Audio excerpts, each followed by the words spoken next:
అధ్యక్ష. అధ్యక్ష అదే విధంగా మళ్ళీ రెండోసారి మీటింగ్ జరిగింది ఇంకొక సంవత్సరం తర్వాత 21-22 జూన్ 2016 నాడు సేమ్ మంత్రి దగ్గర.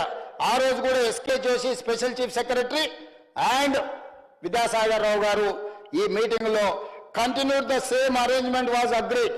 అంటే పోయిన సంవత్సరం ఏదో ఒప్పుకున్నామో ఈ సంవత్సరం కూడా మళ్ళీ అదే ఒప్పుకుంటున్నాను, మళ్ళీ సంతకం పెట్టి ఇచ్చారు అధ్యక్ష.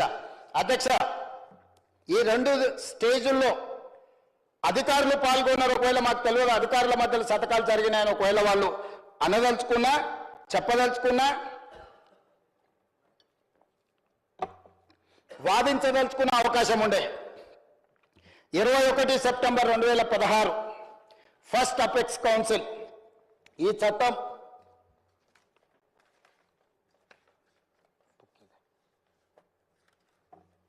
చట్టం ప్రకారము ఒక అపెక్స్ కౌన్సిల్ ఏర్పాటు చేసింది అధ్యక్ష. అపెక్స్ కౌన్సిల్ చైర్పర్సన్ వచ్చేసి యూనియన్ జలశక్తి మినిస్టర్. ఇందులో సభ్యులు వచ్చేసి ఆంధ్రప్రదేశ్ ముఖ్యమంత్రి, తెలంగాణ ముఖ్యమంత్రి.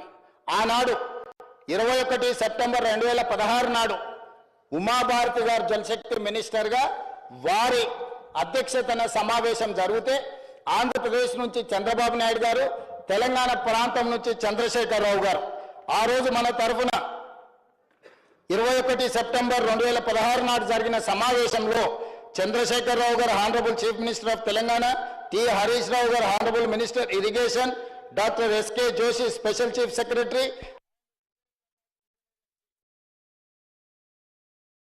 నాయుడు గారు, ఉమా మహేశ్వరరావు గారు అక్కడ అధికారులు వాళ్ళు పాల్గొని ఉమాభారతి ముందల చంద్రశేఖరరావు గారు ఒప్పుకొని జోషి గారు పెట్టిన సంతకం ఏంటంటే 2015-16లో ఏదైతే అరేంజ్మెంట్స్ 299 తెలంగాణకు 512 టీఎంసీలు ఆంధ్రప్రదేశ్ వాడుకోవడానికి ఏదైతే సంతకం పెట్టిందో 2016 అపెక్స్ కౌన్సిల్ మీటింగ్ లో చంద్రశేఖరరావు గారు దీన్ని పక్కడ్బందీగా ఆఖరి మొల కూడా మన తలలో దించేసిండు అధ్యక్ష. ఆ తర్వాత అధ్యక్ష మళ్ళీ 9 జనవరి 2020 నాడు 11th బోర్డు మీటింగ్ జరిగింది. దీంట్లో ఈ బోర్డు మీటింగ్ లో సోమేష్ కుమార్ గారు అదే విధంగా మురళీధర్ గారు వీళ్ళందరూ కూడా అటెండ్ అయ్యి సేమ్ మళ్ళీ పాత దీని ప్రకారమే ఒప్పుకొని వచ్చింది అధ్యక్ష. మళ్ళీ ముఖ్యమంత్రి మారింది ఆంధ్రప్రదేశ్ లో. ఇక్కడ రెండోసారి చంద్రశేఖరరావు గారు ముఖ్యమంత్రిగా బాధ్యత తీసుకున్నాడు. చంద్రబాబు నాయుడు గారు దిగిపోయి జగన్మోహన్ రెడ్డి గారు రెండోసారి ముఖ్యమంత్రి అయింది. రెండోసారి మళ్ళీ అపెక్స్ కౌన్సిల్ మీటింగ్ అయింది అధ్యక్ష. 6 అక్టోబర్ 2020 కేంద్రంలో మంత్రి కూడా మారిండ్రు అధ్యక్ష. షెకావత్ గారు వచ్చిండ్రు కేంద్ర జలశక్తి మినిస్టర్ గా. షెకావత్ గారి నాయకత్వంలో సెకండ్ అపెక్స్ కౌన్సిల్ మీటింగ్ లో తెలంగాణ నుంచి కె చంద్రశేఖరరావు గారు, రజత్ కుమార్ గారు, ఎందుకంటే రెండోసారి హరీష్ రావు గారిని మంత్రిని చేయలేదు సాగునీటి పారుదల శాఖ మంత్రిగా. సరే వాళ్ళ మధ్యలో ఏం సమస్యలు ఉన్నాయో ఎక్కడ తేడాలు వచ్చినా మనకు తెలియదు. నేను వాటి వివరాల జోలికి బోదాల్చుకోలేదు అధ్యక్ష. వాళ్ళ కుటుంబ సభ్యులే నిన్నమని ఇక్కడ అక్కడ చెప్పినట్టు ప్యాకేజీలు, పంపకాలు, కమిషన్లు, కమిషనింగ్ అని అంటే మా ఉత్తమ్ కుమార్ రెడ్డి గారు ప్రాజెక్టు పూర్తి చేయడం అనుకుంటారు. వాళ్ళు కమిషన్ వస్తే కమిషనింగ్ అయిపోయినట్టు అని వాళ్ళు అనుకుంటారు అని వాళ్ళే చెప్పారు అధ్యక్ష. ఇంగ్లీష్లో ఉన్న కన్వీనియన్స్ ఇట్లున్నది అధ్యక్ష. కమిషన్కి కమిషనింగ్ ఉన్న తేడా. ఉత్తమ్ కుమార్ రెడ్డి గారు కమిషనింగ్ అని కలవడ్డారు, వాళ్ళు కమిషన్ అని కలవడ్డారు అధ్యక్ష. ఏదేమైనా సెకండ్ అపెక్స్ కౌన్సిల్ జరిగింది అధ్యక్ష. October 6, 2020 Telangana irrigation and chief minister Chandrashekar Rao గారు, రజత్ కుమార్ గారు, మురళీధర్ గారు అటెండ్ అయ్యి the working arrangement between both the states is still continuing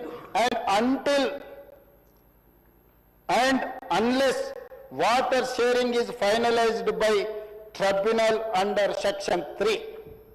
ఇంకేమన్నారు తెలుసా అధ్యక్ష? ఈయన 2020 మళ్ళీ ఎవడొస్తాడా?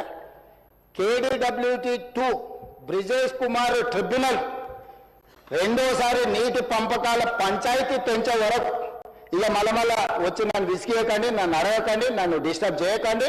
299 మాకు చాలు, 512 నువ్వు తీసుకపో. ఆ పంచాయతీ తెగినాడు చూసుకున్నా కానీ 2020 నాడు పక్కాగా అప్పటి వరకు సమాధి చేసాడు. మళ్ళీ ఏమన్నా లేచొచ్చే కదా అని చెప్పి మొత్తం కాంక్రీట్ చేసేసాడు అధ్యక్ష. మొత్తం మంచిగా స్టీల్ సిమెంట్ వేసి గట్టి ఇంకా ఏం చేసినా కూడా మళ్ళీ బయటికి లేకుండా కంప్లీట్ గా కట్టేసిండు అధ్యక్ష. ఎప్పుడైతే ఈ రకమైన అరేంజ్మెంట్ దొరికిందో ఆంధ్రప్రదేశ్ వాళ్ళు ఆ ట్రిబ్యునల్ తెగనిస్తలేరు అధ్యక్ష. ట్రిబ్యునల్లో వాదనలు వినిపించి ట్రిబ్యునల్ పోయిన నీటి కేటాయింపులను చేస్తే ఈ అరేంజ్మెంట్ దెబ్బతింటుంది అధ్యక్ష.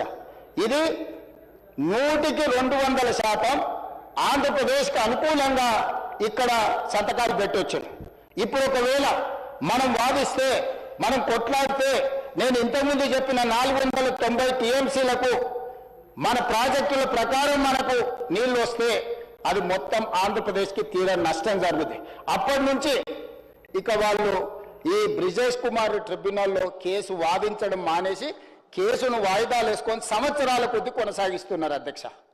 నేను ఈ రోజు అడుగుతున్నా అధ్యక్ష, ఈ అరేంజ్మెంట్ ఏదైతే లాస్ట్ 2020లో the working arrangement between both the states is still continuing and until and unless water sharing is finalised by tribunal under section 3 ప్రకారం తెగేంత వరకు ఇది మేము శాశ్వతంగా రాసిస్తున్నాము అన్న తర్వాత ఏ రాష్ట్రమైనా బంగారం లాంటి అవకాశాన్ని వదులుకుంటుందా అధ్యక్ష? దట్టు ఆంధ్రప్రదేశ్కు జలదోపిడిలో ఉన్న అనుభవము మనం అంచనా వేయలేదా అధ్యక్ష? నేను నీళ్ల కోసం కొట్లాడినా, నేను నీళ్ల కోసమే తెలంగాణ రాష్ట్రాన్ని తెచ్చినా అన్న చంద్రశేఖరరావు గారికి వాళ్ళకు వీళ్ళకి తెలిసినా తెలియకపోయినా, అధికారులకు ఒకవేళ అవగాహన ఉన్నా లేకపోయినా, అధికారులు ఈ ప్రాంతం వాళ్ళు అయినా కాకపోయినా, ఈ ప్రాంతం కోసమే, ఈ ప్రజల కోసమే, ఈ నీళ్ల కోసమే, ఈ రాష్ట్రం అభివృద్ధి కోసమే ఈరోజు ప్రాణాలు ఇవ్వడానికి సిద్ధమైన చంద్రశేఖరరావు గారు ప్రాణ ప్రధాని అయిన కృష్ణానది జలాలను ఆంధ్రప్రదేశ్కి ఎట్లా తాకట్టు పెట్టింది అధ్యక్ష?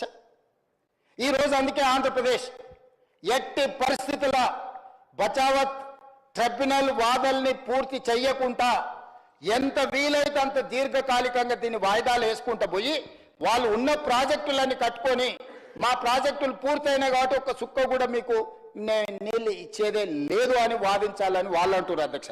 అధ్యక్ష, మేం బాధ్యత తీసుకున్న తర్వాత 2 విషయాలలో స్పష్టంగా ఉత్తమ్ కుమార్ రెడ్డి గారు, నేను అధికారులను న్యాయవాదులను కూర్చోబెట్టి అంతర్జాతీయ జల విధానం ఏందని మేము కనుక్కున్నాం.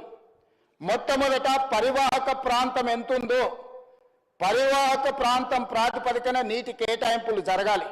అంటే కృష్ణానది పరివాహక ప్రాంతంలో మహారాష్ట్రలో క్యాచ్మెంట్ ఏరియా ఎంతుందో వాళ్ళకు నీళ్ళు ఇవ్వాలి, కర్ణాటకలో ఎంత క్యాచ్మెంట్ ఏరియా ఉందో వాళ్ళకు నీళ్ళు ఇవ్వాలి.